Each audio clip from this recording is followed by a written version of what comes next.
I've noticed something about April. Everything is waking up, but nothing is behaving as expected. It can make even sensible gardeners completely unreasonable. I believe April is the month gardeners are most wrong. Not because we don't know what we're doing, but because April is the month of premature conclusions.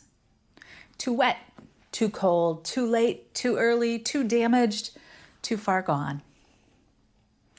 April whispers verdicts long before the evidence is in. And if you garden long enough, you begin to see something liberating. I keep noticing something in April that looks like failure, and it's often just the middle of the story. I notice it in the garden, and I suspect it's true in other places too. I'm Michelle, and here at Hosta Heaven, I spend a lot of time noticing how often the garden teaches me something before I'm ready to believe it. April has a reputation for that too. We've had one of those Aprils. More rain than I wanted. More rain for the month than ever in recorded history. 8.5 inches and counting. More cold than I prefer.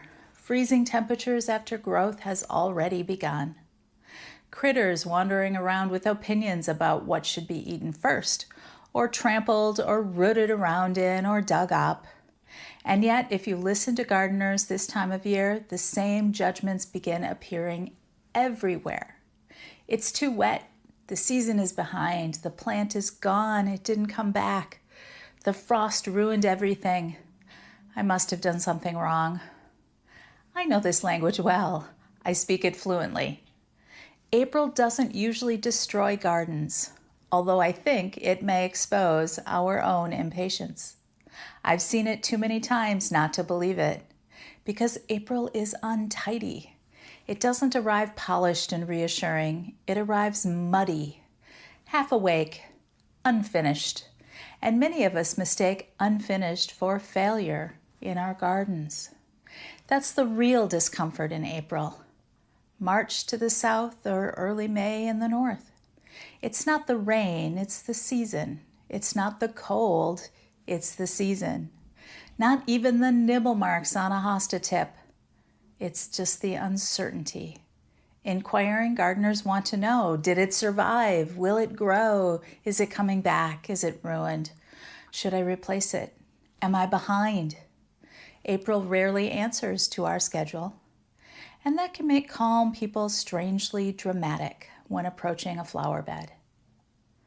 I'd love to tell you I've matured beyond this point, that I stroll through spring with serene wisdom and a cup of tea. Nope. I look at one empty spot in the garden and create an entire tragedy in under 30 seconds. I inspect a shrub like a detective. I scratch the bark, bend a branch, squeeze a bud. I can stare at the forecast as if my concern will add warmth to the atmosphere. It does not. I've checked. It was 27 degrees here this morning, despite my concerns for the hostas that are definitely unfurled and at risk. Last year, after a cold, dry winter, we were sorting overwintered plants in nursery pots. And there were many that showed no signs of life, nothing, no buds, no shoots, no signs of gratitude, no signs of survival. So we stacked them together and affectionately called it the dead pot pile, with a tinge of resignation. The dead pots. We didn't get it cleaned up before opening the nursery, and customers asked about it. I'd say, oh, those are the dead ones. Sometimes winter wins. Confidently. Very confidently. And then about 40 to 50 of the plants were not dead at all. They were late. About 75%. That pile became a public record of how wrong I can be with conviction.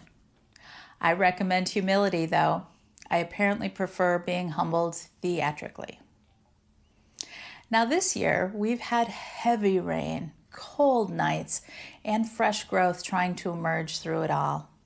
Some hostas are up. Some aren't even thinking about it.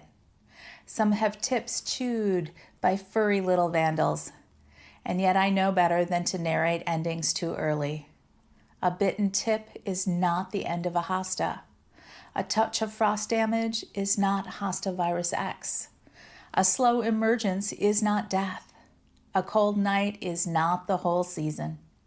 And muddy paths are mostly just an inconvenience, though I still reserve the right to complain about the mud.